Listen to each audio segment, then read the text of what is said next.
मग अशा सिच्युएशन मध्ये ते मोनेरा राहिलेच नसते. पेशी प्रोकॅरियोटिक आहे.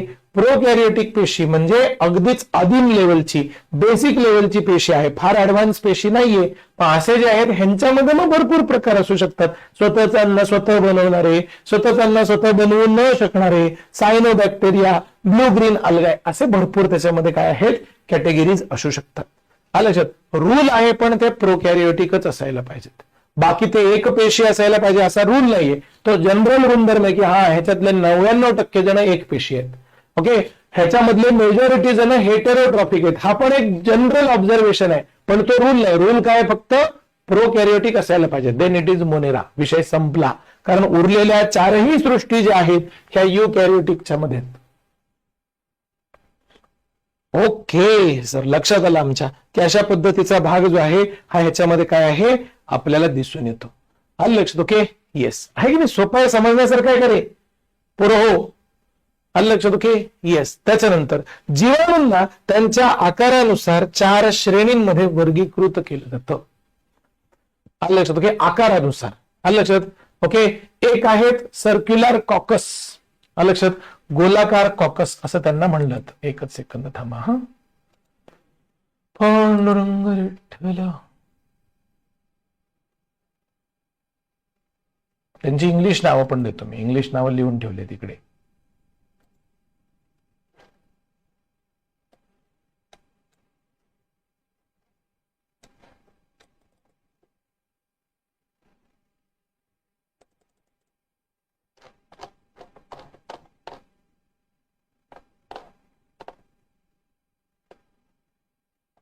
Okay, yes. बघा, गोलाकार coccus are called as spherical coccus. थोडस गोल आणि वर्तुळ ह्याच्यामधला फरक आपण आधी चर्चा करूया. तुमची जी बांगडी असते, बांगडी, सानिका, तू बांगडी घालत असशील, आहे की नाही? ओके, बाकीचे पण जे विद्यार्थी आहेत, मला फक्त सानिका सिन्सिअरली रोज अटेंड करते म्हणून तिचं नाव माहितीये. आलं लक्षात? ओके, बाकीचे पण अटेंड करत असतील. तुम्ही बांगडी घालतात ते वर्तुळ आहे. पण तुमचा लहान भाऊ चेंडू खेळतो, बॉल खेळतो, ते स्फेरिकल आहे. फरक आहे. बांगडी ही 2D डायग्राम आहे. मी या स्मार्टबोर्ड वरती वर्तुळ काढू शकतो, पण या स्मार्टबोर्ड वरती स्फेअर काढणं अशक्य आहे, कारण ती 3D डायग्राम आहे. ती अशी स्मार्टबोर्डच्या बाहेर येईल. चेंडू आहे. आलं लक्षात? Okay, so this is spherical caucus. पहिलं कॅटेगरी काय आहे, म्हणजे पुढच्या 4 कॅटेगरीमध्ये वर्गीकरण जर केलं जातं मोनेराचं, असं तुम्हाला लक्षात ठेवायचं असेल तर पहिलं आहे स्फेरिकल कॉकस. दुसरं आहे rod shaped bacillus. Sir English नावं तुम्ही लिहून टाकता का? ओके, म्हणजे आम्हाला पाठ करायला जड नाही जाणार. ओके, मला वाटतं तुम्ही पण वहीमध्ये लिहायला पाहिजे. ओके, कारण मी कधी कधी लिहिण्यावर एवढा वेळ नसणार ना. आलं लक्षात? Okay, spherical caucus. सर हा पण मी मराठी मीडियम वाला आहे किंवा मराठी मीडियम वाली आहे, फरक नाही पडत. लक्षात घे, तुम्ही मराठी मीडियम वाले असू द्या नाहीतर इंग्लिश वाले असू द्या, हे इंग्लिश वालं नाव लक्षात ठेवायला सोपं आहे. आलं, स्फेरिकल कॉकस काय अवघड नाहीये. आलं लक्षात? ओके, दुसरं आलं लक्षात? Okay, rod shaped bacillus. बॅसिलसचा अर्थ असतो बॅक्टेरिया. आलं लक्षात? Okay, yes. म्हणून तुम्ही बघा, आपण दहीचं विरजण जेव्हा दुधात टाकत असतो त्याच्यामध्ये काय असतात, लॅक्टोबॅसिलाय. बॅसिलस हे एक वचन आहे, बॅसिलाय हे अनेक वचन आहे त्याचं, लॅटिन भाषा. आलं लक्षात? Okay, yes. सो लॅटिन भाषेनुसार हे ठरवा. Brightness super duper ultra pro max जास्त झाले का रे? कसं कमी करायचं याला आता? ब्राईटनेसला कसं कमी करता येईल असं बघा बरं. आता छान वाटतंय का? आहे की नाही? आलं लक्षात? Okay, yes. सर हे जे आहे स्फेरिकल कॉकस. स्फेरिकल कॉकसच्या नंतर पुढचं काय आहे? पुढचं आहे rod shaped bacillus. Rod shaped bacillus. Bacillus हे एक वचन, बॅसिलाय हे अनेक वचन. ओके, दुधामध्ये आपण जेव्हा विरजण टाकतो तर आपण त्याच्यात ऍक्च्युअली काय टाकत असतो, लॅक्टोबॅसिलाय. आहे ना, बॅसिलाय या शब्दाचा अर्थ काय, बॅक्टेरिया. मग रॉडच्या आकाराचे बॅक्टेरिया. ओके, कॉमा आकाराचे bacteria, comma shaped vibrio. Comma shaped vibrio म्हणजे सुद्धा बॅक्टेरियाच असतात. आलं लक्षात? Comma shaped vibrio. Okay, yes. आणि सर्पिल स्पिरिलियम.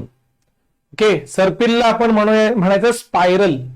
हा लक्षात, स्पायरल, स्पायरल स्पिरिलियम. राहील लक्षामध्ये. ओके, खाली सगळे दिलेत बघा, आहे की नाही. ओके, हे जे आहेत हे पहिले वाले कॉकाय, दुसरे आहेत कॉमा शेप्ड बॅसिल. बघा कॉमा सारखा आकार आहे. कॉमाचा आकार कसा असतो रे, लक्षात. ओके, कॉमाचा आकार कसा असतो, कॉमाचा आकार असा असतो ना, असं असं असं असतं आणि मग असं असतं. म्हणजे एक साइड जी आहे ती मोठी असते आणि दुसरी साइड जी आहे ती काय आहे, छोटी असते. तसंच बघा, एक साइड मोठी दुसरी साइड छोटी. हे तर स्फेरिकल शेप्ड आहेत. त्याच्यानंतर हे 4 नंबरचे spirilla. Okay, this is 4th number.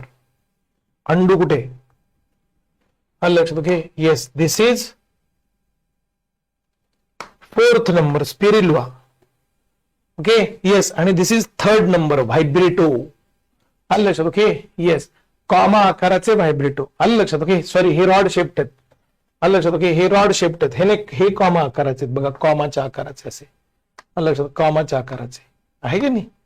आलं लक्षात. ओके, येस, बरोबर आहे की नाही.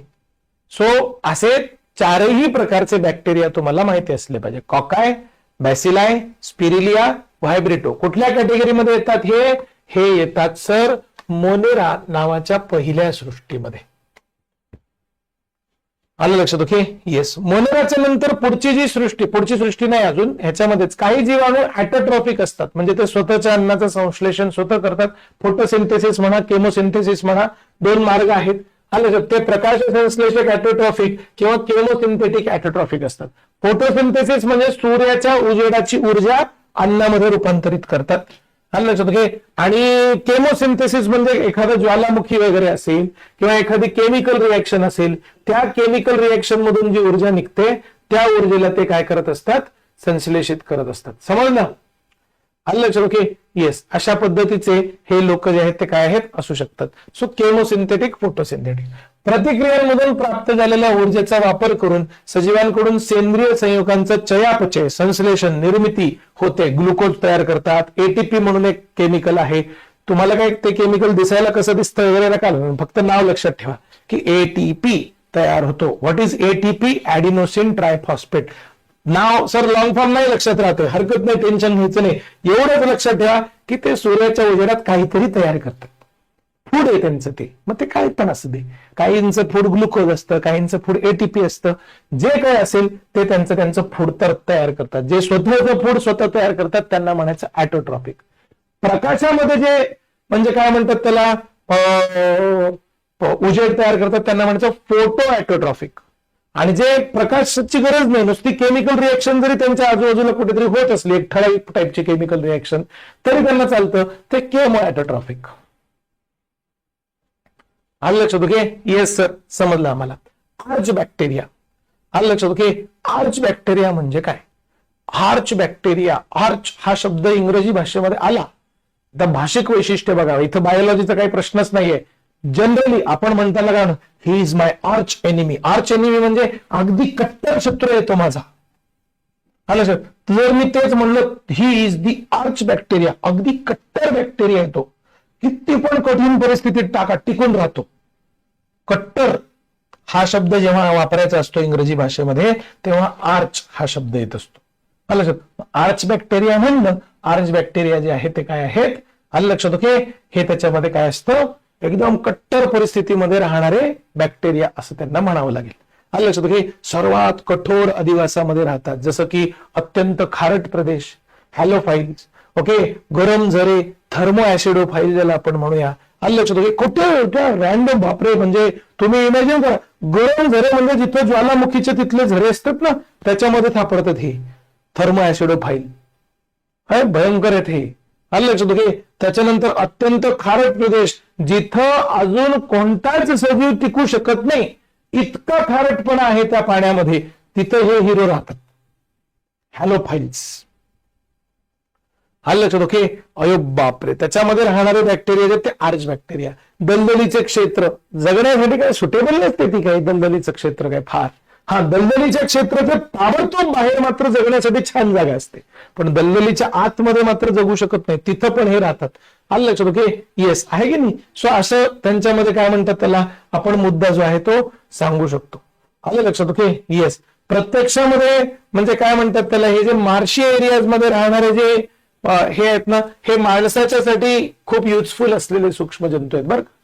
आलं लक्षात? ओके, करू आपण जर त्याची चर्चा जर कधी करता आली तर, पण हे युजफुल सूक्ष्म जंतू आहे. म्हणजे प्रत्येक वेळी ते सूक्ष्म जंतू म्हणल्यानंतर युजलेसच असतील असं नसतं. आलं लक्षात? ओके, आर्च बॅक्टेरिया भिन्न पेशी, भिन्न भिंत रचना असण्यामध्ये इतर जीवाणूंपेक्षा वेगळे असतात. हे वैशिष्ट्य अत्यंत प्रतिकूल परिस्थितीमध्ये त्यांच्या अस्तित्वासाठी जबाबदार असतं. आलं लक्षात? Okay, yes. प्रत्यक्षामध्ये हे जे मेथेनोजेन नावाचे जे बॅक्टेरिया आहेत हे फक्त बाहेरच सापडतात असं नाही, तर गाय आणि म्हैस ह्यांच्या आतड्यांमध्ये सुद्धा मेथेनोजेन सापडतात. ह्याच्यावरती परीक्षेत प्रश्न येऊ शकतो की नाही, तुम्हीच सांगा मला. आता तुम्ही थोड्या दिवसांनी एक्सपर्ट व्हायला पाहिजे की कशावरती प्रश्न तयार होतो. आलं लक्षात? प्रिलिम्सचे प्रश्न, मेन्सचे प्रश्न कशावरती तयार होतात हे तुम्हाला स्वतःला ठरवता आलं पाहिजे. गाई म्हशींसारख्या अनेक जनावरांच्या आतड्यांमध्ये मेथेनोजेन असतात. गाई म्हशींच्या आतड्यांमध्ये पुढीलपैकी कुठल्या प्रकारचे बॅक्टेरिया सापडतात? हॅलोफाईल, मेथेनोजेन्स, थर्मोएसिडोफाइल्स आणि वरीलपैकी तिन्ही. प्रश्न तयार होऊ शकतो, बरोबर आहे की नाही? आलं लक्षात? ओके, येस सर, समजलं आम्हाला. सो मेथेनोजेन जे आहेत हे मेथेनोजेन हे सगळे मोनेरावाले हिरो आहेत सगळे. आलं लक्षात? ओके, हे मोनेरामध्ये अजून भरपूर आहेत. म्हणजे काय म्हणतात त्याला, arch bacteria, you bacteria, photosynthetic bacteria, chemosynthetic bacteria, heterotrophic bacteria, असं बरंच काही काही आहे. सगळे बघूया आपण. आलं लक्षात? तुम्हाला जनरल इंट्रोडक्शन सगळ्यांचं देतो. आलं लक्षात? ओके, येस, समजलं सर आम्हाला. सो यांच्या जनावरांच्या आतड्यामध्ये सर शेणापासून मिथेन तयार होण्यासाठी हे मेथेनोजेन जे आहेत हे जबाबदार असतात, हे लक्षात घ्या. आलं लक्षात? Okay, yes. हजारो वेगवेगळे यू बॅक्टेरिया किंवा ट्रू बॅक्टेरिया, यू किंवा ट्रू जे म्हणायचं ते म्हणा. आलं लक्षात? ओके, यू बॅक्टेरिया असं म्हणा किंवा ह्यांनाच अजून एक शब्द आहे ट्रू बॅक्टेरिया. Okay, yes. हजारो वेगवेगळे यू बॅक्टेरिया किंवा ट्रू बॅक्टेरिया असतात. त्यांची वैशिष्ट्य असते कठोर पेशी भित्तिका असते. नुसतं एवढंच नाही तर फ्लॅगेलमची उपस्थिती. फ्लॅगेलम म्हणजे काय? म्हणजे एखादा असं पेशी आणि त्या पेशीला असा एखादा धागा. तर हे धागे काय कामाचे? हे धागे त्यांना पुढे मागे हालचाल करायला मदत करतात. तो फ्लॅगेलम असा असा असा असा असा हलवला की लगेच त्यांची पेशी अशी अशी अशी पुढे पुढे सरकायला लागते. आलं लक्षात? Okay, that is flagellum. आलं लक्षात? ओके, फ्लॅगेलमची उपस्थिती या बॅक्टेरियामध्ये प्रत्येक वेळी असेल असं नाही, प्रत्येक वेळी दोन असतील असं नाही. एखादी पेशी असते त्याला एकच फ्लॅगेलम असतो, एखादी पेशी असते त्याला मल्टिपल फ्लॅगेलम पण असू शकते. मल्टिपल असणारे थोडे कमी आहेत, एक किंवा दोनच मेजॉरिटी ठिकाणी तुम्हाला बघायला मिळतील. थोडंसं यू बॅक्टेरियाचं सर्च करा आणि मग बॅक्टेरिया विथ 1 फ्लॅगेलम, बॅक्टेरिया विथ 2 फ्लॅगेलम असं सर्च करून बघा गुगलमध्ये, तुम्हाला बऱ्याच गोष्टी ज्या आहेत त्या बघायला मिळतील. सर समजलं आम्हाला, यू बॅक्टेरिया असतात. यू बॅक्टेरियाच्या नंतर तुम्ही म्हणाल की फोटोसिंथेटिक बॅक्टेरिया पण असतात. त्यांना सायनो बॅक्टेरिया, ज्याला नीलहरित शैवाल असं सुद्धा म्हणतात. निळे हिरवे शैवाल चालेल, काही हरकत नाही. ह्यांच्यामध्ये हिरव्या वनस्पतींसारखंच क्लोरोफिल असतं आणि ते प्रकाश संश्लेषण करत असतात. ऍटोट्रॉफिक प्रकाश संश्लेषण, स्वतःच अन्न स्वतः तयार करणारे. ऍटो म्हणजे स्वतः, आपोआप, ट्रॉफिक पोषण, आपोआप ज्यांचं पोषण होतं, त्यांना दुसऱ्या कोणावरती डिपेंडंट राहावं लागत नाही पोषणासाठी. They are called as autotrophic bacteria. सोपं आहे, समजण्यासारखं आहे. आलं लक्षात? Okay, yes sir. Cyanobacteria एकपेशी असतात, ग्रुपमध्ये राहतात म्हणजे कॉलनी निर्माण करतात. त्यांना फिलामेंट्स असतात.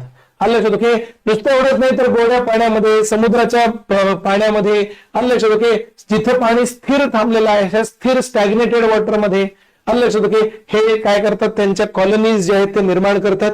आणि नुसतं एवढंच नाहीये तर हे ब्लू ग्रीन अल्गाय जे आहेत, हे जर तुम्ही तिथे गेलात तर ते ब्लू ग्रीन अल्गायला जर तुम्ही हात लावायला प्रयत्न केला तर हात नाही लावता येत, बिकॉज ते जेवढे पण ब्लू ग्रीन अल्गाय असतील असे बघा. आता नशिबाने मी ब्लू कलरची शाई घेतली.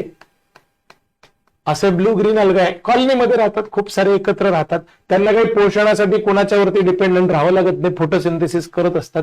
ह्याच्यावरती जेलीचं एक असं आवरण तयार झालेलं असतं.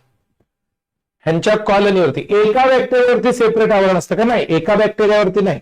ओके, सगळ्याच्या सगळ्या बॅक्टेरियांची जी टोटल कॉलनी असते त्या कॉलनीवरती जेलीचं आवरण असतं, जेलॅटिनस शीथ ज्याला आपण म्हणतो, ते शीथ त्याच्यामध्ये तयार असतं. म्हणून लिहिलेलं आहे की त्यांच्या ज्या वसाहती आहेत या वसाहती सामान्यतः जिलेटिन युक्त आवरणाने काय असतात, वेढलेल्या असतात. ओ हे भारी आहे सर. म्हणून तिथे बघा तुम्ही, तिथे जर ब्लू ग्रीन अलगाय असेल असं बुळबुळीत बुळबुळीत तयार झालेलं असतं. ऑब्विसली ते काय इंडिव्हिज्युअल ब्लू ग्रीन अलगाय तुम्हाला दिसणार थोडी आहे, ते मायक्रोस्कोपिक असतंय. हा लक्षात घे. पण हा खूप सारे ब्लू ग्रीन अलगाय एका जागी आल्यामुळे ते हिरवट निळसर अशा प्रकारचा शेड तयार झालेला असतो, पावडर टाईपचा. आलं लक्षात घे. आणि त्याच्यावरती हे जेली सारखं वातावरण, हे लेअर असते. आलं लक्षात घे. मग ऑटोमॅटिकली तुम्हाला लक्षात येईल की हा हे ब्लू ग्रीन अलगाय. आलं लक्षात? सोपं आहे. Okay, yes sir. बऱ्याच वेळा प्रदूषित जलस्रोतांमध्ये सुद्धा काय आहेत, हे म्हणजे निर्माण होतात. आलं लक्षात? तिथे ते अल्गल ब्लूम निर्माण करतात. अल्गल ब्लूम, जे प्रदूषित वातावरण, प्रदूषित पाणी असेल ना, ते त्यांच्यासाठी खूप पोषक असतं. आलं लक्षात? ओके. आणि तिथे मग अल्गल ब्लूम होतो. अल्गल ब्लूम, फुलं नाही म्हणायचंय, अल्गल ब्लूम. आलं लक्षात? ओके. ह्याला मी करेक्ट करतो. आलं लक्षात? ALGAL ब्लूम म्हणजे अचानकच अख्खं ते तलाव भरून ब्लू ग्रीन अलगाय जर झालं, अख्खा तलावाच्या वरती ती लेअर निर्माण झाली, समजून घ्यायचं की याला अल्गल ब्लूम असं म्हणायचंय. आलं लक्षात? Okay, yes. काय म्हणलंय? अल्गल ब्लूम शब्द. सो प्रदूषित पाण्यामध्ये ते काय तयार करतात? अल्गल ब्लूम तयार करतात. आलं लक्षात? ओके. ह्यांच्यापैकी काही जीव हेटेरोसिस्ट नावाच्या विशिष्ट पेशींमध्ये वातावरणातील नायट्रोजन जे आहे हे स्थिर करतात. वातावरणातील नायट्रोजन स्थिर करणं म्हणजे काय? वायुरूप अवस्थेमध्ये असणाऱ्या नायट्रोजनला स्थायूरूप संयोगांमध्ये बदलणं, ह्याला म्हणतात फिक्सेशन ऑफ नायट्रोजन. एका जागी स्थिर करणं वातावरणातल्या नायट्रोजनला. ओके. वनस्पती ज्या आहेत त्या हवेतलं नायट्रोजन घेऊ शकत नाही, हे लक्षात घ्या. तुम्ही कल्पना करा ना, आपण घेऊ शकतो का हवेतलं नायट्रोजन? नाही घेऊ शकत. खरं तर आपल्या शरीराला प्रोटीनसाठी नायट्रोजन खूप आवश्यक असतं, पण आपण हवेतलं नायट्रोजन नाही घेऊ शकत. आलं लक्षात? Okay, yes. आहे की नाही? म्हणून तो वाला भाग जो आहे हा समजून घ्यायचा प्रयत्न करा. ह्यांच्यामध्ये तुम्हाला जसं ब्लू ग्रीन अलगाय हे एक एक्झाम्पल दिलेलं आहे, तसंच सेम टू सेम नॉस्टॉक नावाचा अजून एक एक्झाम्पल आहे, अॅनाबेना नावाचा अजून एक एक्झाम्पल आहे. आणि हे शेतकऱ्यांसाठी खूप युजफुल आहेत. का?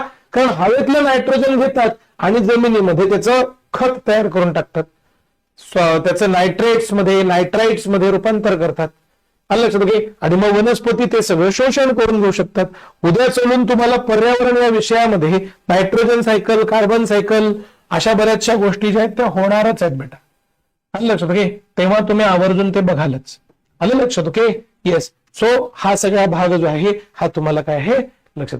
त्याच्यानंतर जसे फोटोसिंथेटिक बॅक्टेरिया असतात तसे केमोसिंथेटिक पण बॅक्टेरिया असतात. केमोसिंथेटिक म्हणजे काय? फोटोसिंथेसिस सारखेच आहेत, म्हणजे स्वतःचं अन्न स्वतः तयार करतात, पण ऊर्जेसाठी ते सूर्यावरती डिपेंडंट नसतात, तर एखाद्या केमिकल रिएक्शनवरती डिपेंडंट असतात. आलं लक्षात? घे. ती केमिकल रिएक्शन होत असली की त्याच्या आजूबाजूला हे बॅक्टेरिया राहतात. काही केमिकल, तुम्ही जर 10वी-12वी मध्ये शिकला असाल तर काही केमिकल रिएक्शन जे आहेत त्या कशा असतात? त्या आजूबाजूच्या वातावरणाला गरम करून टाकतात, म्हणजे त्यांच्यामधून ऊर्जा बाहेर निघते. काही केमिकल रिएक्शन असे उलट्या असतात, आजूबाजूच्या वातावरणाला थंड करून टाकतात, म्हणजे ते ऊर्जा ऍब्झॉर्ब करून टाकतात आजूबाजूची. सो ज्या केमिकल रिएक्शन ऊर्जा बाहेर फेकतात, अशातल्या काही ठराविक केमिकल रिएक्शन जे आहेत, या केमिकल रिएक्शनचा वापर करून ते ती ऊर्जा ऍब्झॉर्ब करतात. जी ऊर्जा त्या केमिकल रिएक्शननी बाहेर काढलेली आहे ती ऊर्जा हे केमोसिंथेटिक बॅक्टेरिया जे आहेत ते काय करतात? ऍब्झॉर्ब करतात. त्यांचे ते काय करतात? नायट्रेट्स, ओके, त्याच्यानंतर नायट्राइट्स म्हणा, अमोनिया म्हणा, यासारख्या वेगवेगळ्या अकार्बनी पदार्थांचं ऑक्सिडीकरण करतात. आणि मग ऑक्सिडीकरण करणं म्हणजे ज्वलन केलं की ऑटोमॅटिकली त्याच्यामधून ऊर्जा प्राप्त होते आणि त्यांच्या एटीपी उत्पादनासाठी सोडलेल्या ऊर्जेचा ते काय करतात? वापर करतात. ओके. नायट्रोजन, फॉस्फरस, लोह, गंधक यासारख्या पोषक द्रव्यांचा पुनर्वापर करण्यामध्ये हे जे केमोसिंथेटिक बॅक्टेरिया असतात हे खूप युजफुल असतात, हे लक्षात घ्या. आपल्याला लहानपणापासून फक्त एकच शिकलं असतं की काही बॅक्टेरिया नायट्रोजन फिक्स करतात, पण देर आर सर्टन बॅक्टेरिया की जे सल्फर फिक्स करतात, देर आर सर्टन बॅक्टेरिया की जे फॉस्फरस फिक्स करतात, ते सगळे केमोसिंथेटिक बॅक्टेरिया असतात. आलं लक्षात? Okay, yes. त्याच्यानंतर तर हेटेरोट्रॉफिक बॅक्टेरिया, हे भारी आहे, हिरो लोक आहेत. ओके. खाने को दे रहे क्या? चलो अच्छी बात है, हम खाएंगे. ओके. नहीं दे रहे क्या? कोई बात नहीं, हम हमारा बनाएंगे. असा प्रकार आहे हे हेटेरोट्रॉफिक बॅक्टेरिया. हेटेरोट्रॉफ, ट्रॉफ म्हणजे पोषण, हेटेरोट्रॉफ म्हणजे त्यांचं दोन्ही पद्धतीने पोषण होऊ शकतं. आलं लक्षात? ओके, येस, आहे की नाही. दुसऱ्यांच्यावरती डिपेंडंट राहणं हा मेजर त्यांचा गुणधर्म असतो. आलं लक्षात? निसर्गामध्ये सगळ्यात जास्त प्रमाणामध्ये ते सापडतात आणि मोस्ट ऑफ देम आर विघटक. विघटक म्हणजे डिकम्पोजर. एखादा प्राणी मेला त्याला डिकम्पोज करण्याचं काम ते करतील, एखादी वनस्पती मेली त्यालाही डिकम्पोज करण्याचं काम ते करतील, कुठलाही सजीव मेला त्याला डिकम्पोज करायचं काम ते करतील, कुठल्याही ऑर्गॅनिक मटेरियल आहे त्यालाही डिकम्पोज करायचं काम ते करतील. बरेच डिकम्पोज करणं म्हणजे कुजवणं. आलं लक्षात? कुजवण्याच्या प्रक्रियेमधून ते त्याच्यामधून ऊर्जा काढून घेतात असं समजा. त्यापैकी अनेकांचा मानवी घडामोडींवरती लक्षणीय परिणाम होतो. आता बेस्ट एक्झाम्पल आहे हेटेरोट्रॉफिकचं, ते म्हणजे दुधापासून दही तयार करण्याची प्रक्रिया.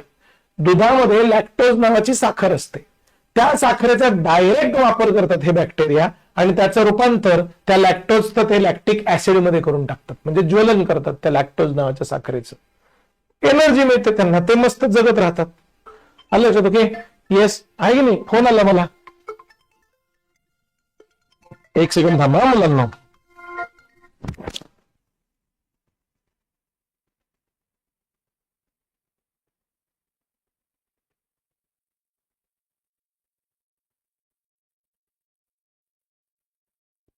Pandurang Hari Vitthal. Okay, yes. So lactobacilli जे आहेत ते प्रतिजैवकांची ते निर्मिती करतात. शेंगांच्या मुळामध्ये, म्हणजे तुम्ही जर काही शिंदीवर्गीय वनस्पती बघितल्या, लेग्युमिनस प्लांट ज्याला आपण म्हणतो, त्यांना जर असं उपटलं तर त्यांच्या मुळावरती तुम्हाला गाठा सापडतील. आलं लक्षात? ओके, त्या गाठांच्या मध्ये जे बॅक्टेरिया असतात ते वाले बॅक्टेरिया सुद्धा असेच असतात. आलं लक्षात? ओके, की ज्यांना आपण म्हणतो की ते हेटेरोट्रॉफिक बॅक्टेरिया, कोणावरती तरी डिपेंडंट राहतात. आलं लक्षात? ओके, हे पण युजफुल बॅक्टेरिया आहेत, हे पण युजफुल बॅक्टेरिया आहेत. काही बॅक्टेरिया या हेटेरोट्रॉफिक्स मध्ये मात्र रोगजंतू आले, कारण ते पण परपोषीच आहेत ना. अरे थोडंसं समजून घ्या. आलं लक्षात? ओके, ॲटोट्रॉफ आणि हेटेरोट्रॉफ यांच्यामध्ये कशा प्रकारचा फरक आहे. आलं लक्षात? ॲटोट्रॉफ स्वतःच अन्न तयार करणारे, हेटेरोट्रॉफ बाहेरून अन्न मिळवणारे. पण बाहेरून अन्न मिळवत असताना जर ते माणसाचा काही फायदा करून देत असतील तर दे आर गुड बॅक्टेरिया. म्हणजे दुधाचं रूपांतर दह्यात केलं, दुधामधून त्यांनी लॅक्टोज नावाची साखर जी आहे ती स्वतःसाठी वापरून घेतली, उरलेल्या पदार्थांचं रूपांतर दह्यामध्ये करून टाकलं, युजफुल बॅक्टेरिया. आहे की नाही. शेंगांच्या मुळावरती राहतात, शेंगांच्या मुळावरती राहत असताना त्या शेंगांच्या मुळामधून त्यांना फूड मिळतं आणि ते फूड मिळत असताना हवेमधल्या नायट्रोजनचं ते फिक्सेशन करून टाकतात, हेटेरोट्रॉफिक बॅक्टेरिया. आलं लक्षात? Okay, but at the same time काही बॅक्टेरिया असे असतात जे ह्यांच्यासारखेच दुसऱ्या कशावरती तरी पोषणासाठी डिपेंडंट असतात. उदाहरणार्थ कॉलरा नावाचा एक रोग आहे, या रोगासाठी जो बॅक्टेरिया जबाबदार असतो, हा बॅक्टेरिया काय करतो, त्याच्या होस्टच्या शरीरातली सगळी ऊर्जा खायला चालू करतो. आलं लक्षात? सेम टू सेम टायफॉइडचा, त्याच्यानंतर टिटॅनस, म्हणजे तुम्हाला जर ते लोखंड विखंड लागलं तर जो रोग होईल असं म्हणतात, धनुर्वात, आहे की नाही, त्याच्यासाठी जो बॅक्टेरिया आहे, हे सगळे बॅक्टेरिया जे आहेत हे सगळे हेटेरोट्रॉफिक बॅक्टेरिया आहेत, किंगडम मोनेरामध्येच येतात, हे लक्षात घ्या. आलं लक्षात? Okay, so cholera, typhoid, tetanus असे सगळेच्या सगळे जे आहेत ते काय आहेत, ह्याच्यामध्ये येतात. आलं लक्षात? ओके, सायट्रस कॅन्करचं लिंबू वर्गीय कॅन्कर झालं बघा. Okay, citrus canker.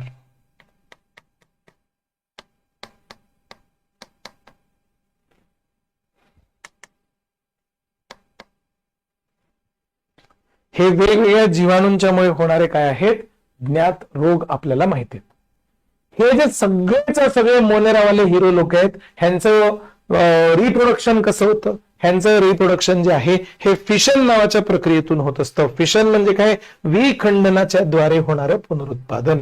तुकडे होतात, एका पेशीचे 2 तुकडे झाले, 2 सजीव निर्माण झाले. ऑब्व्हियसली हे तुकडे होण्या एवढ्या म्हणण्या एवढं सोपं नाहीये.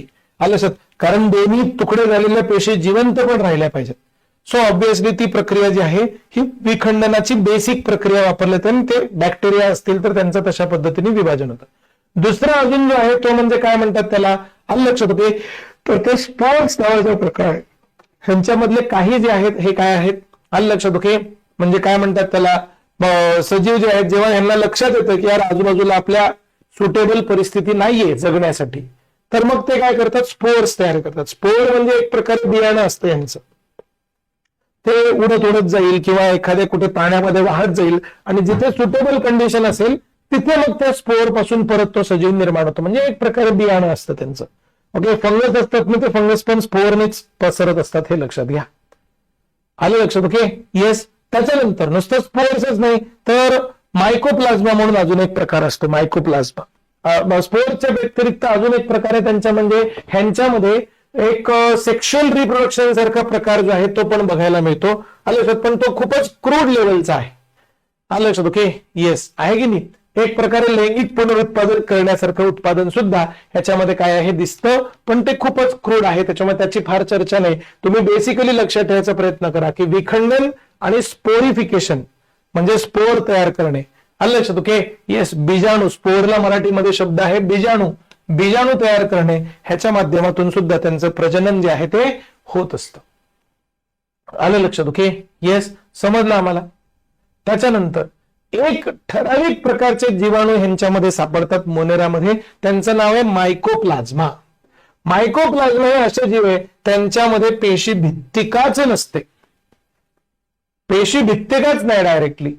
आलं? म्हणजे जर ते दोन मायकोप्लाझ्मा असे एकमेकांच्या जवळ आले तर त्यांचं शरीर एकमेकांमध्ये मिक्स होऊन जाऊ शकतं. आहे की नाही गमतीदार? आलं? मग असे खूप सारे मायकोप्लाझ्मा जर आपण एखाद्या बिकरमध्ये भरून टाकले तर त्यांचं सगळ्यांचं सेल जे आहेत सेल वॉल नसल्यामुळे सगळे मिक्स होऊन जातात. आलं लक्षात? Okay, yes, mycoplasma. आलं लक्षात? त्यांच्यामध्ये सेल वॉलच नसते, आणि सेल वॉलच नसते त्याच्यामुळे त्यांचं अजून एक गोष्ट आहे ते म्हणजे ते विदाऊट ऑक्सिजन जगू शकत असतात.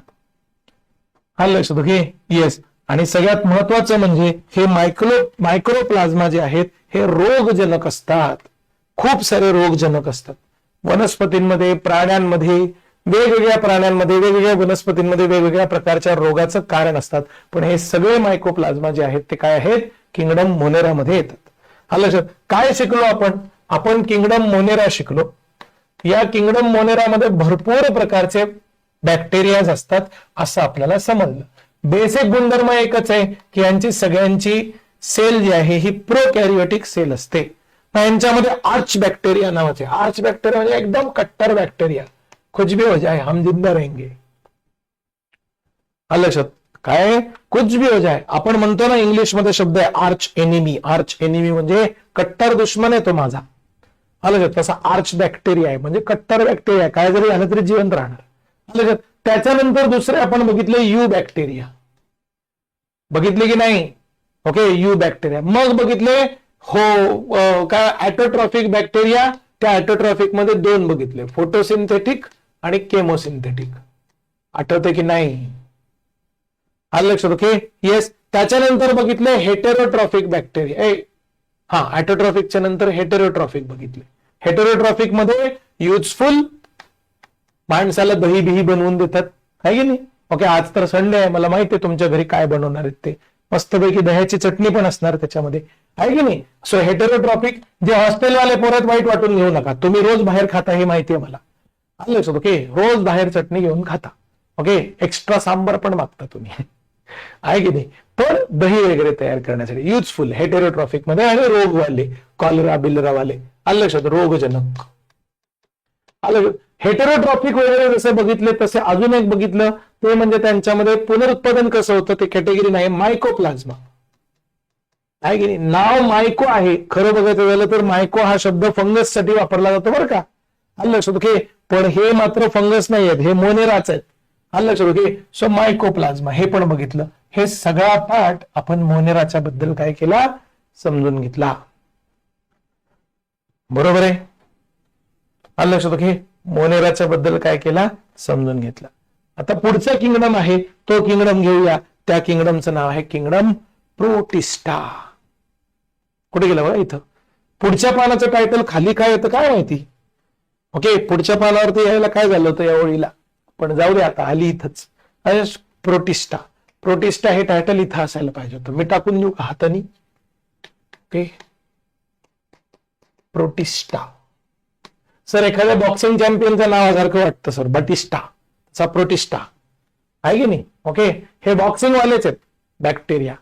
आलं लक्षात? ओके, कारण ह्यांना असं वाटतं आपण मोनेरापेक्षा लय भारी. का बरं? ह्यांची पेशी भारीवाली पेशी आहे ना, ह्यांच्या पेशीमध्ये जरा जास्तीचे हे असतात, गुणधर्म असतात. आलं लक्षात? ओके, एक तर एक पेशी असतात सगळ्यात पहिल्यांदा. आलं लक्षात. ओके. आणि त्यांच्या पेशी ज्या आहेत ह्यांच्यामध्ये युकॅरियोटिक पेशी असतात. एक पेशीच आहेत. मोनेरा आणि यांच्यामध्ये काही फार फरक नाहीये. फरक एवढाच आहे की मोनेराच्या पेशी प्रोकॅरियोटिक होत्या, ह्यांच्या पेशी युकॅरियोटिक आहेत. युकॅरियोटिक म्हणजे काय, म्हणजे अशी जर सेल असेल तर त्यांच्यामधला न्यूक्लियस सेपरेटली व्हिजिबल असतो. आणि दुसरं, ह्यांच्यामध्ये असे बाकीचे पण असे सेल ऑर्गॅनल, बाकीचे असे छोटे मोठे पेशीतले अवयव जे आहेत ते अवयव असतात, पेशी अंगक असतात, त्यांना म्हणायचं युकॅरियोटिक. आलं लक्षात. ओके. येस सर, समजलं आम्हाला. सर हे प्रोकॅरियोटिक पेशी नसतात, युकॅरियोटिक पेशी असतात. ह्यांच्यामध्ये काय म्हणतात त्याला, आता नुसतं एवढंच नाही तर ह्यांच्यामध्ये अजून एक जे आहे ते म्हणजे काय, तर हे किंगडम प्रोटिस्टा जे आहे हे नेमकं कुठे चालू होतं आणि कुठे संपतं हे डायरेक्टली ठरवता येत नाही. म्हणजे मोनेरा कुठे संपला आणि प्रोटिस्टा कुठे चालू झाला हे डायरेक्टली 100% डिफाईन करता येत नाही. कारण हळूहळू मोनेरामध्ये प्रगती होत जाते आणि त्यांचं रूपांतर म्हणजे मोनेराच्या कुठल्याही प्राण्यामध्ये होत नाही, उत्क्रांती होता होता होता त्यांचं प्रोटिस्टामध्ये रूपांतर झालंय ना. त्याच्यानंतर नुसतं एवढंच नाही तर प्रोटिस्टा हे जे किंगडम आहे हे किंगडम असं आहे की हे सगळ्यांच्या मध्ये अस्तित्वात असतं असंच वाटतं आपल्याला. काही प्रोटिस्टा वनस्पती असल्यासारख्या वाटतात, काही प्रोटिस्टा प्राणी असल्यासारखे वाटतात, आलं तर काही प्रोटिस्टा फंगस सारखं बिहेव करतात. आलं लक्षात. ओके. आणि त्याच्यामुळे प्रोटिस्टा हे किंगडम आहे. बरेच जण असं म्हणतात की वनस्पती, प्राणी आणि फंगस या तिघांच्या मध्ये दुवा निर्माण करण्याचं काम हे प्रोटिस्टा जे आहेत ते करतील. आलं लक्षात. सर जरा 2-4 नावं सांगून देता का ह्याच्यामधले. ओके. या गटामध्ये सुद्धा जे मोनेरामध्ये नावं होती तशीच नाव आहेत बघा. क्रिसोफाइट्स, डायमोफ्लॅजेलेट्स, युग्लेनॉइड्स, स्लाइम मोल्ड्स, प्रोटोझोआ अशा सगळ्यांचा समावेश ह्याच्यामध्ये सुद्धा होतो. आलं लक्षात. ओके. नुसतं एवढंच नाहीये तर एक पेशीय शैवाल सुद्धा याच्यामध्ये येतं. डायटम्स, डायटम म्हणजे 2 पेशीचा सजीव आहे. आलं लक्षात. ओके. डाय म्हणजे 2, ॲटम म्हणजे खरं अणू होतं पण त्याच्यामध्ये ते पेशी अपेक्षित आहे. सो डायटम, प्रोटोझोआ ही याची काही उदाहरणं तुम्हाला सांगता येतील. आलं लक्षात. ह्यांच्यामध्ये पोषण सुद्धा, ह्यांच्यामधलं पोषण सुद्धा ॲटोट्रॉपिक आणि हेटरोट्रॉपिक असू शकतं. हो सर सगळं मोनेरासारखंच दिसायले, फरक एवढाच आहे ना. मग मी सांगितलं ना तुम्हाला की मोनेराच्या पेशी प्रोकॅरियोटिक असतात आणि ह्यांच्या पेशी युकॅरियोटिक असतात. उससे ज्यादा कोई डिफरन्स नाहीये.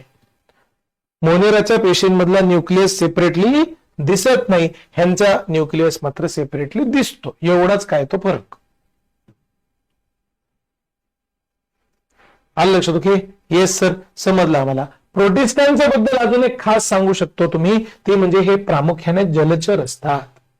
आलं लक्षात. मग पाण्यामध्ये असतात म्हणल्यानंतर ते पाण्यामध्ये पोहत बिहत असतील. सो पोहण्यासाठीचे अवयव कोणाला फ्लॅगेला असतात, लांब धागा अशी पेशी आणि त्याला असा लांब धागा, हा धागा असा असा हलवला की त्यांना पुढे जाता येतं. आलं लक्षात. किंवा मग फ्लॅगेला नसेल तर सिलिया असतात. सिलिया काय असतात, आलं लक्षात. ओके. अशी पेशी आणि या पेशीला असे असे असे असे असे असे असे ह्याला सिलिया म्हणतात. आलं लक्षात. ओके. मग ते सिलिया असे असे असे असे असे असे असे असे असे असे हलवून ते पुढे जातात. सो त्यांचं लोकोमेट्री ऑर्गन आहे असं समजा. सो जलचर असतात, फ्लॅगेला आणि सिलिया असतात आणि ते त्यांना हालचाल करायला काय करतात, मदत करतात. आलं लक्षात. ओके. प्रोटिस्टा सेल फ्युजन आणि झायगोट निर्मितीशी संबंधित प्रक्रियेद्वारे अलैंगिक आणि लैंगिक अशा दोन्ही टाईपचं काय म्हणतात त्याला पुनरुत्पादन करताना दिसतात. मग या प्रोटिस्टामध्ये जे कॅटेगरीज आहेत त्या कॅटेगरी आपण डिटेलमध्ये बघायचा प्रयत्न करूया. आलं. त्याच्यातली पहिली कॅटेगरी क्रिसोफाइट्स. क्रिस्टोफाइट्स ह्यांच्यामध्ये डायटम नावाचे काय आहेत, तुम्हाला सजीव बघायला मिळतात, डायटम. आलं लक्षात. ओके. येस, क्रिसोफाइट्स मध्ये काय आहे, डायटम. ह्याच्या व्यतिरिक्त एक अजून असतं, त्यांचं नाव आहे डेस्मिड. डेस्मिड बघा, हे डेस्मिड, हे डेस्मिड जे आहे त्यांना गोल्डन अल्गाय असं पण म्हणतात. Golden ALGAE algae.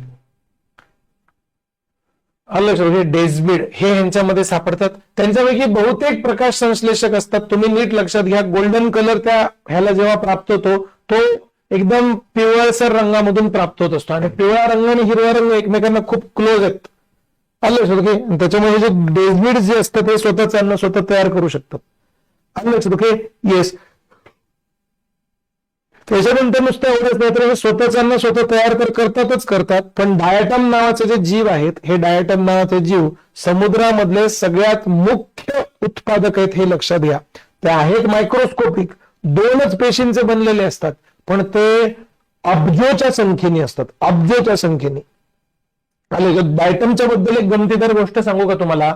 हे डायटम जे आहेत ना, हे म्हणजे इतक्या रॅपिडली यांचं पुनरुत्पादन होत असतं की म्हणजे तुम्ही एखाद्या पाण्यामध्ये ते डायटम असलेलं असायचं एखादा थेंब टाकला आणि ते पाणी जर त्यांना पोषक असलं तर पुढच्या लिटरली 5 मिनिटात अख्खं पाणी भरून डायटम तयार होतं. होय, ते लिटरली असे खप खप खप खप खप खप खप खप खप या वेगाने हे होत असतात. व्हेल माहितीये तुम्हाला? व्हेल नावाचा प्राणी. लक्षात, व्हेल नावाचा जो प्राणी आहे, हो जम्बोचा जम्बो, देव मासा ज्याला आपण म्हणतो, हे जम्बोचा जम्बो असतो देव मासा. हा देव मासा जो आहे, हा देव मासा हा काय करतो माहितीये का? हा असं खूप सारं पाणी पिऊन टाकतो. खूप सारं म्हणजे किती? काही हजार नाही म्हणायला पाहिजे, पण लाख जरा जास्त होईल म्हणून असं 50,000 लिटर पाणी पिऊन टाकतो डायरेक्टली. आलं लक्षात? एवढं मोठं तोंड उघडलं की सगळं पाणी आतमध्ये जातं. तर पाणी आतमध्ये गेलं गेलं लगेच त्याच्या कल्ल्यांच्या तिथे असे फिल्टर लावलेले असतात. ओके, तर सगळं पाणी ताबडतोब बाहेर असं तोंड आ करून पोहत असतो तो. आलं लक्षात? तेवढं सगळं पाणी आतमध्ये जातं आणि ताबडतोब पाठीमागून बाहेर पण निघत असतं. आलं लक्षात? पण त्या फिल्टरमध्ये हे सगळे डायटम्स अटकतात. हे जे डायटम्स आहेत हे या व्हेल माशाचं प्रमुख अन्न आहेत, हे लक्षात घ्या. व्हेल मासा दुसऱ्या कोणत्या माशाला खाऊ शकत नाही, कारण त्याची शरीर रचना तशी नाही. एवढा अगडबंब मासा, एवढा देव मासा, एवढा मोठा मासा हा दुसऱ्या माशाला खाऊ शकत नाही. हा फक्त पाणी फिल्टर करतो आणि त्यांच्यामधले डायटम्स खाऊन टाकतो. कल्पना करा काय वेगाने डायटम्स तयार होत असतील की ते व्हेलचं पोट भरू शकत असतील. त्याच्यावरून समजून घ्या की हे डायटम कसलं गमतीदार प्राणी आहे. प्राणी नाही, सजीव आहे. ते गोड्या पाण्यात, सागरी वातावरणात आढळतात, सूक्ष्म असतात, पाण्याच्या प्रवाहामध्ये निष्क्रियपणे असे फ्लोट होत राहतात. ओके, ते स्वतःहून प्रवास करू शकत नाही. डायटमला कुठलाही फ्लॅजेला किंवा सेलिया नसते. पाणी जिकडे जाईल तिकडे हा डायटम जातो असं. आलं लक्षात? Okay, yes. आणि त्याचं रिप्रोडक्शन होत राहतं असं फटफट फटफट फटफट फटफट. आलं लक्षात? Okay, yes sir. स्वतःचं अन्न स्वतः तयार करतात, त्याच्यामुळे त्यांना कुठे जावं पण लागत नाही. उजेड जिथपर्यंत पोहोचत असेल तिथं ते काय आहेत, हे म्हणजे निर्माण होत राहतात.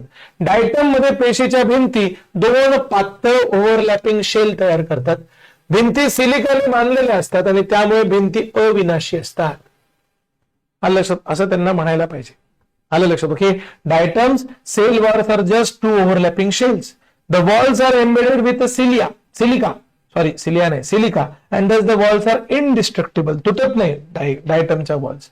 आलं लक्षात? Thus diatoms have left behind large amount of cell wall deposits in their habitats. आलं लक्षात? ओके, येस आहे की नाही? येस. आणि मग हे डायटम्स जे आहेत, एक सेकंद ना मुलांना,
माझा आवाजच बंद झाला होता, सॉरी.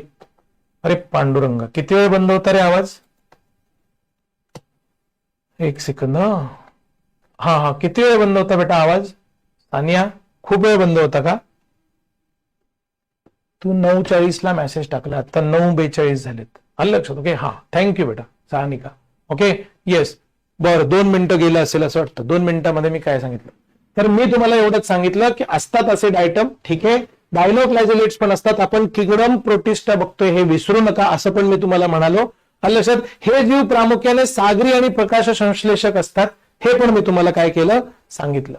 त्यांच्या पेशीमध्ये असलेल्या मुख्य रंगद्रव्यावरती अवलंबून ते पिवळे, हिरवे, तपकिरी, निळे, लाल असे दिसतात. आता यांच्यामध्ये तुम्हाला एक गमतीदार फक्त भाग सांगितला की तुम्ही कधीतरी सर्च करा गुगलवरती रेड टाईड म्हणून.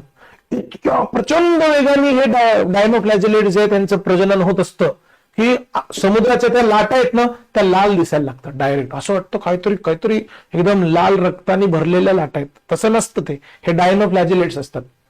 आलं का? रेड टाईड सर्च करायचा प्रयत्न करा किंवा डायनोफ्लॅजेलेट टाईड असं सर्च करा. डायनोफ्लॅजेलेट टाईड एकदम भारी. लोक वॉलपेपर बिलपेपर ठेवतात, इतके सुंदर सुंदर फोटो येतात त्याचे. आलं? एवढ्या मोठ्या संख्येने बाहेर पडणाऱ्या विषारी पदार्थांमुळे माशांसारख्या इतर प्राण्यांचा सुद्धा काय होतं? मृत्यू होतो. हे डायनोफ्लॅजेलेटची पद्धतच ती आहे की त्यांना सगळ्यांना मारून टाकायचं आणि स्वतः त्यांचं फूड करून खाऊन टाकायचं. सेम टू सेम युग्लेनाइड्स नावाचा पण एक सजीव आहे. लक्षात, हा पण प्रोटिस्टामध्येच दिसतो. ह्यातील बहुसंख्य जे ते साचलेल्या पाण्यामध्ये आढळतात. ताज्या पाण्यामधले जीव आहेत. पेशींच्या भिंतीऐवजी त्यांच्यामध्ये पेलिकल नावाचा प्रथिनयुक्त थर जो आहे तो असतो आणि ज्याच्यामुळे त्यांचं शरीर जे आहे ते लवचिक होतं. त्यांच्याकडे एक लहान आणि एक लांब असे 2 फ्लॅजेला जे आहेत ते आपल्याला बघायला मिळतात. हालचालीसाठी आहेत, मग ते लहान आणि मोठे कसे पण असू दे. युग्लेनाइड्सची खासियत काय? त्यांच्याकडे 2 फ्लॅजेला असतात. आलं लक्षात? ओके, त्याच्यानंतर या इथे जे डायनोफ्लॅजेलेट सांगितले त्यांची खासियत काय? त्यांच्याकडे 1 फ्लॅजेला असतो, कुठेतरी एक लांबलचक. आलं लक्षात? ओके, येस, एक सेकंद ना. ह्यांच्याकडे फ्लॅजेला, हा, ह्यांच्याकडे 2 फ्लॅजेला असतात, पण लहान आणि मोठा नाही. लक्षात? ओके, येस, आहे की नाही? Okay, yes. त्याच्यानंतर युग्लेनाइड्स मध्ये मात्र एक लहान आणि एक मोठा असे 2 फ्लॅजेला असतात. आलं लक्षात? Okay, yes sir. मग सूर्यप्रकाशाच्या उपस्थितीमध्ये ते प्रकाश संश्लेषक असले तरी रात्र झाल्यानंतर मग फूड कुठून मिळणार? आणि हे तर म्हणजे काय म्हणतात, युनिसेल्युलर आहेत, फूड पण साठवून ठेवू शकत नाही फार काही. आलं लक्षात? Okay, yes. तर इतर लहान सजीवांच्या वरती काय करतात? हेटेरोट्रॉफ सारखे वागू शकतात. कोण? हे कोणते? युग्लेनाइड. युग्लेनाइडची खासियत आहे ती. आलं? युग्लेनाइड मधला सगळ्यात फेमस सजीव आपल्याला सगळ्यांना माहिती आहे, तो म्हणजे काय? तर युग्लिना नावाचा सजीव. आलं लक्षात? ओके, येस, आहे की नाही? हे जे आहेत ते काय म्हणतात त्याला? हे काय करू शकतात? दुसऱ्या सजीवांवरती, पूर्व सूचनाने दुसऱ्या सजीवांना मारून किंवा दुसऱ्या सजीवांवरती पोषण करून, दुसऱ्या सजीवांच्यावरती पोषण करून काय करतात? हेटेरोट्रॉफ सारखे वागू शकतात. आलं लक्षात? सगळ्यात विशेष म्हणजे युग्लेनाइडची रंगद्रव्य हे वनस्पतींमध्ये असलेल्या रंगद्रव्यांसारखीच असतात. उदाहरणार्थ बेस्ट एक्झाम्पल आहे युग्लेना. खूप कालावधीसाठी या युग्लेनाबद्दल शास्त्रज्ञांनी भांडणं केलीत एकमेकांचे केस उपटेपर्यंत. आलं लक्षात? काही शास्त्रज्ञ म्हणायचे युग्लेना जो आहे हा प्रोटिस्ट आहे आणि काही शास्त्रज्ञ म्हणायचे युग्लेना जो आहे हा किंगडम प्लांटेमध्ये यायला पाहिजे. आलं लक्षात? ओके, येस, आहे की नाही? सो अशा प्रकारचा भाग जो आहे हा भाग ह्याच्यामध्ये येतो. ओके, थोडासा आठवायचा प्रयत्न करा. आलं लक्षात? तुम्हाला काय शिकवले मी? ओके, येस, मी तुम्हाला किंगडम प्रोटिस्टा शिकवायला सुरुवात केलं आणि किंगडम प्रोटिस्टा मध्ये एवढे सगळे प्रकार बघितले. तसा सॉरी, किंगडम मोनेरा, आणि आता किंगडम प्रोटिस्टा आपला शिकून झाला. ओके, किंगडम प्रोटिस्टा मध्ये काय काय बघितलं आपण? किंगडम प्रोटिस्टा मध्ये सर आपण बघितले क्रिसोफाइट्स नावाचे होते.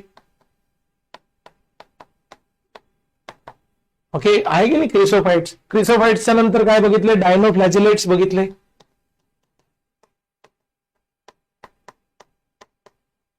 ओके, डायनोफ्लॅजेलेट्सच्या नंतर काय बघितले? त्याच्यामध्ये युग्लेनॉइड्स नावाचे बघितले. युग्लेनॉइड्स. ओके, युग्लेनॉइड्सच्या नंतर काय बघितले?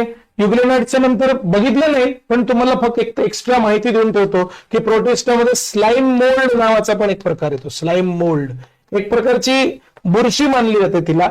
आपण रोजच्या भाषेमध्ये तिला बुरशी मानतो, पण रियालिटीमध्ये ती बुरशी नसते. आणि ह्याच्या व्यतिरिक्त प्रोटिस्टामध्ये प्रोटोझोआज सुद्धा येतात. लक्षात? ज्यांच्याबद्दल जास्त डिटेलमध्ये आपल्याला जायचं नाही. सो प्रोटोझोआ हा प्रकार सुद्धा ह्याच्यामध्ये काय आहे तुम्हाला बघायला मिळू शकतो. आलं लक्षात? ओके, येस, आहे की नाही? आता किंगडम फंगाय नावाचा भाग पण बघायला पाहिजे. आलं लक्षात? Okay, yes. पण आता ते कंबाईनच्या मुलांची जी परीक्षा आहे 5 जानेवारीची, आलं लक्षात? ओके, आणि ती रद्द पण होतीये आणि त्याच्यामध्ये सुपर कन्फ्युज झालेत सगळे, आलेत बाहेर भेटायला, मला फोन आला होता आता. ओके, त्यामुळे आपण इथे थांबूया. पुढच्या अजून एका लेक्चरमध्ये आपण किंगडम फंगाय आणि मग प्लांटे आणि अॅनिमालिया तर आपल्याला डिटेलमध्ये बघायचंच आहेत. ओके, ते बघूया. ओके, इथे थांबूया. कोण कोण लोक शेवटपर्यंत उपस्थित होते त्यांनी जय हिंद असं लिहा, म्हणजे आपण इथे हे करू शकतो. आलं लक्षात? ओके, ही पीडीएफ तुम्हाला मिळेलच, ती पीडीएफ तुम्ही नंतर डाउनलोड करा. त्याच्यामध्ये मी स्लाइम मोड आणि प्रोटोझोआ बद्दल एक्स्ट्राची माहिती टाकायचा प्रयत्न करतो. ठीक आहे, आलं लक्षात? Okay, yes. इथे थांबूया. काही डाऊट्स वगैरे असतील तर विचारा मला. Okay, yes. चलो, मी आपल्या टीम सोबत बोलून हे करतो, म्हणजे काय म्हणतात त्याला, पुढचं लेक्चर कधी शेड्यूल करता येईल त्याची व्यवस्था बघतो. ओके, चलो, जय हिंद, जय भारत. पांडुरंग.